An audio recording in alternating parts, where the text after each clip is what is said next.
A group of former high-ranking national security officials published an open letter in the New York Times Tuesday, calling for a diplomatic end to the Russia-Ukraine war. The letter was signed by 15 retired military officials and national security experts, including Ronald Reagan's ambassador to the USSR. They're all part of the Eisenhower Media Network. The headline reads, "The U.S. should be a force for peace in the world."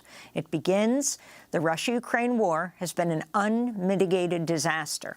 Hundreds of thousands have been killed or wounded. Millions have been displaced. Environmental and economic destruction have been incalculable. Future devastation could be exponentially greater as nuclear powers creep ever closer toward open war."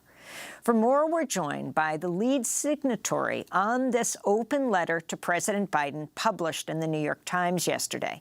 Dennis Fritz is director of the Eisenhower Media Network. He's a retired Command Chief Master Sergeant of the U.S. Air Force. Welcome to Democracy Now! It's great to have you with us. If you can talk about the origins of this letter and why you felt it was so important to publish. Well, first of all, Amy, thanks for having me. And that is a perfect and first most important segue question you could ask. You know, for us who have been around the military, the national security business for many of years, we thought it was so important that we purchased this ad. You know, we took the small budget we have and we decided that we should put this out there so that we could openly get the message to President Biden and his administration, along with Congress, that we must bring this war to an end immediately. As you already have discussed about the devastation and the number of killings that have happened so far, I can only see it continuing. And as we continue to introduce more weapons, it only causes more death and destruction. And this is, to be quite frank with you, in support of the Ukrainian people. You know, it really disturbs me, and I'm just going to be candid with you, Amy, that, at the expense of the Ukrainian people, we're fighting a proxy war with Russia to weaken them. And at the same time, the death and destruction is occurring in Ukraine and its people. And that's devastating. And we just couldn't sit back and allow that to happen. As you mentioned, we have, a former ambassador to Russia, that tried to alert administrations of the past that expanding NATO, that is a security interest of Russia. You know, we have a tendency to not to empathize with others' security needs. And there could have been a lot done in the past to prevent this from actually happening. So now Russia has invaded Ukraine. It's been a year. What do you think the terms of the negotiations should be? I mean, our latest news in the headlines, a Chinese special envoy has arrived in Ukraine as part of a Chinese-led effort to end the 15-month-old war. Xi Jinping just spoke with Volodymyr Zelensky for the first time, and they set up this meeting. Do you hold out hope for that? And just what should be the terms of these negotiations, Chief Fritz?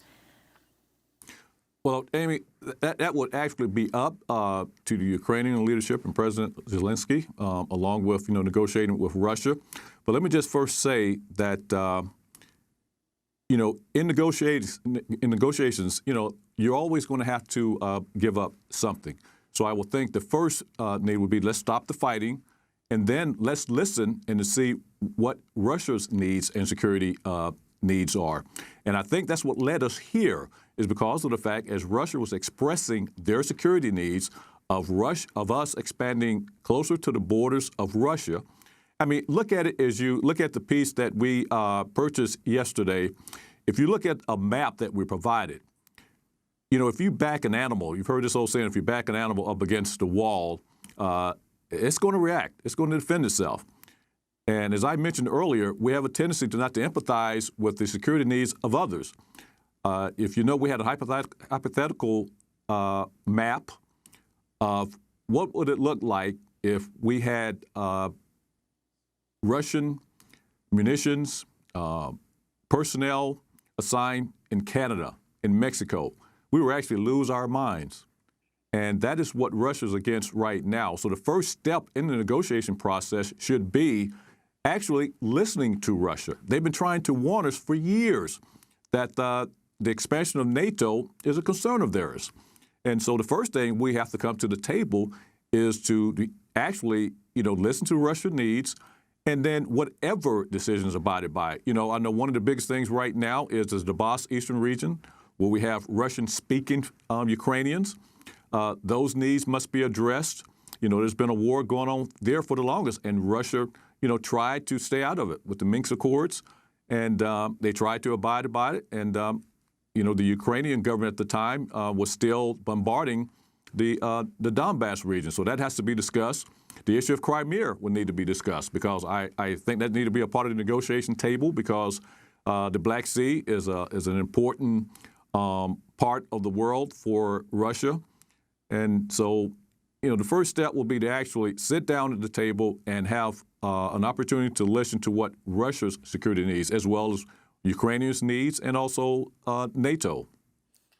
I wanted to go to Pentagon Papers whistleblower Dan Ellsberg, who we spoke to earlier this month about his deep concerns about the risk of nuclear war as the tensions between the U.S., Russia, and China intensify. When Biden is urged to send direct planes that Ukrainians can't yet operate, like the F-16, tanks that they cannot yet operate, the tendency to send Americans to operate those tanks and get them right away into business will be very strong along with that. I can only hope that Biden will be pressed by a large part of the public, pressed not to involve the U.S. directly in that war, and to be pursuing negotiations, which it is currently absolutely eschewing, is rejecting the idea of negotiation.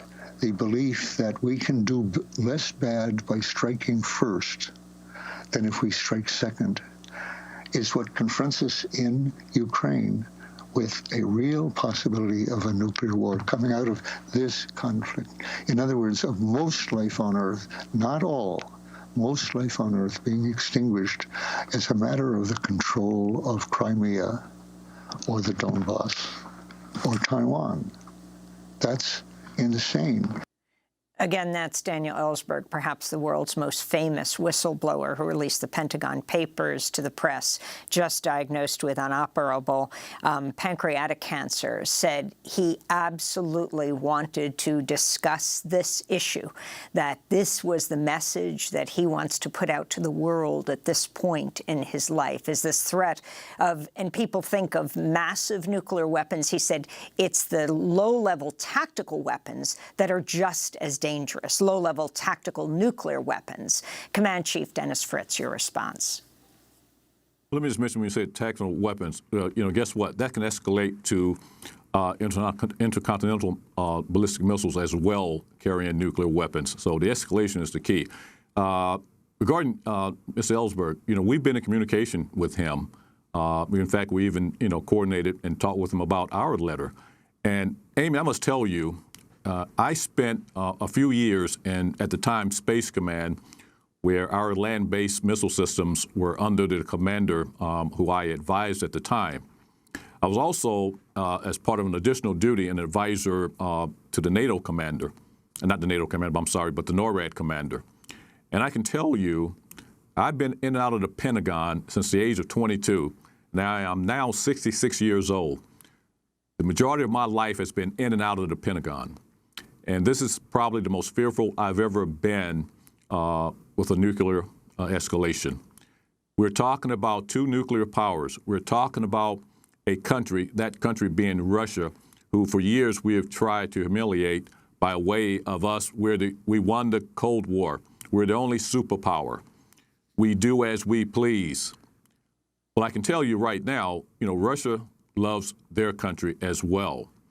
And, I must be quite frank again, we are the only country to ever use an atomic weapon or a nuclear weapon on another country. I don't think Russia will sit back and let us be the first to do that again. And so I take their threat of not taking off their plate the use of nuclear weapons, I take that seriously. And so that is why, once again, we thought it was so important for us to send that open letter out to the president. And so our hope is to educate the American public so that they could see how we got to this point. After this open letter that you have published in the New York Times, this full page, the U.S. should be a force for peace in the world, did other national security officials get in touch with you? Oh, yes, we had others to get in touch with us.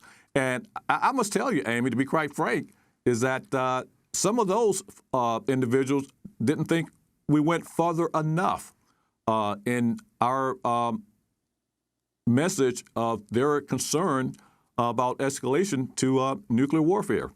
And I could tell you, we've been approached by some to say, that's fear-mongering. Well, I don't think it's fear-mongering.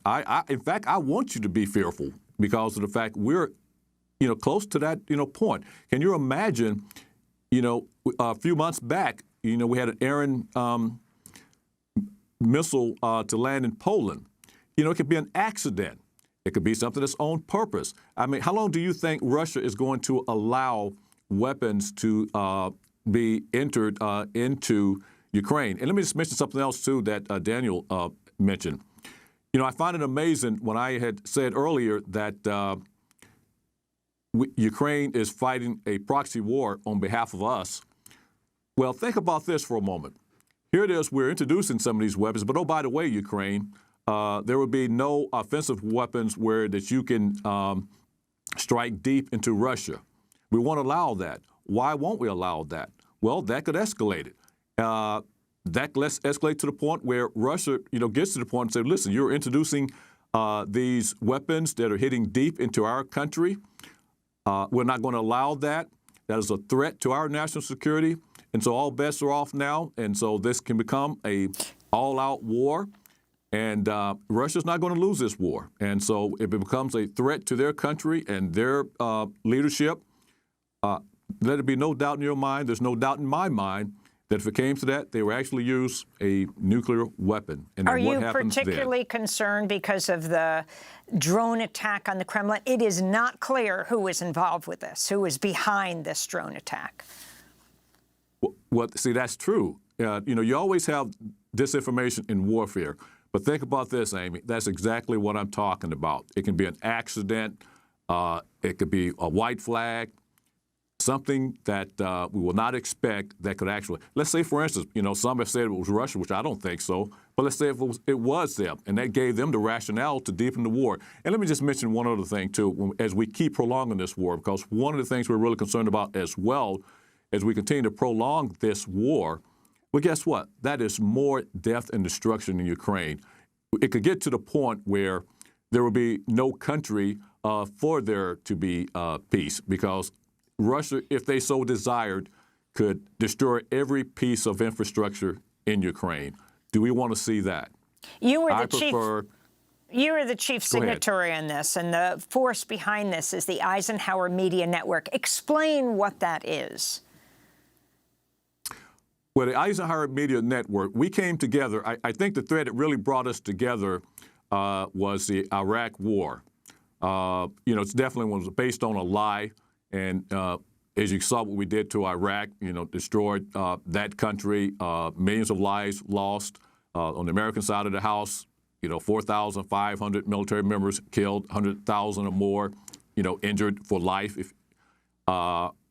So we came together to try to keep us out of unnecessary wars, to keep us out of that imperialistic ideology that some of us in our country have. So that was the piece that brought us together.